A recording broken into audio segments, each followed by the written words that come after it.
रात का वक्त था। घर के अंदर अजीब सी खामोशी फैली हुई थी।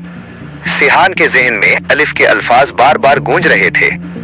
दूसरी तरफ अलिफ अपने कमरे में बैठी मुसलसल सोच रही थी कि आखिर सिहान उससे कुछ छुपा क्यों रहा है। उसे महसूस हो रहा था कि इस कहानी के पीछे कोई बड़ा राज मौजूद है। अचानक दरवाजा खुलता है और लाला अंदर आता है। लाला अलिफ को परेशान देखकर पूछता है, तुम फिर सिहान के बारे में सोच रही हो ना? अलिफ खामोशी से सर झुका लेती है। लाला कहता है, मैं पहले ही कह चुका हूँ कि सिहान पर इतना भरोसा मत करो, वो जितना सीधा नजर आता है उतना है नहीं।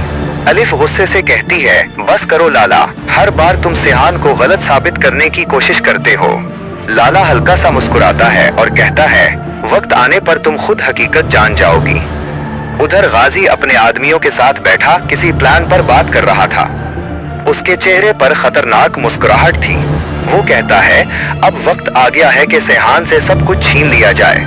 एक आदमी पूछता है, लेकिन सर अगर अलिफ दरमियान में आ गई तो? गाजी जोर से हंसता है और कहता है, अलिफ खुद हमारे लिए रास्ता आसान करेगी, उसे अभी कुछ मालूम नहीं। अगली सुबह घर में नाश्ते की मेज पर सब मौजूद थे, लेकिन माहौल काफी बोझल था। सिहान खामोश बैठा था जबकि अलिफ बार बार उसे देख रही थी। आखिरकार अलिफ पूछ ही लेती है, सिहान क्या तुम मुझे कुछ बताना चाहते हो? सिहान चौंक जाता है और कहता है, नहीं तो ऐसी कोई बात नहीं। अलिफ कहती है, फिर तुम इतने परेशान क्यों हो? सिहान जवाब दिए बगैर वहां से उठ जाता है। ये देखकर अलिफ मजीद परेशान हो जाती है। लाला ये सब खामोशी से देख रहा था। वो दिल ही दिल में सोचता है कि अब वक्त आ गया है कि अलिफ को हकीकत का पता चल जाए। लाला बाहर जाता है और किसी को फोन करता है, जो फाइल मैंने मांगी थी वो आज ही चाहिए, अब मजीद देर नहीं होनी चाहिए। दूसरी तरफ गाजी का आदमी सिहान की गाड़ी का पीछा कर रहा था। सिहान एक पुराने गोदाम में पहुंचता है जहां कोई पहले से उसका इंतजार कर रहा होता है। वो शख्स गुस्से में कहता है, तुमने वादा किया था कि सब ठीक हो जाएगा, लेकिन हालात मजीद खराब हो रहे हैं। सिहान परेशानी से कहता है, मैं सब संभाल लूंगा, बस थोड़ा वक्त चाहिए। अचानक दरवाजे के बाहर आवाज आती है और सिहान चौंक जाता है। वो बाहर निकल कर देखता है मगर वहां कोई नहीं होता।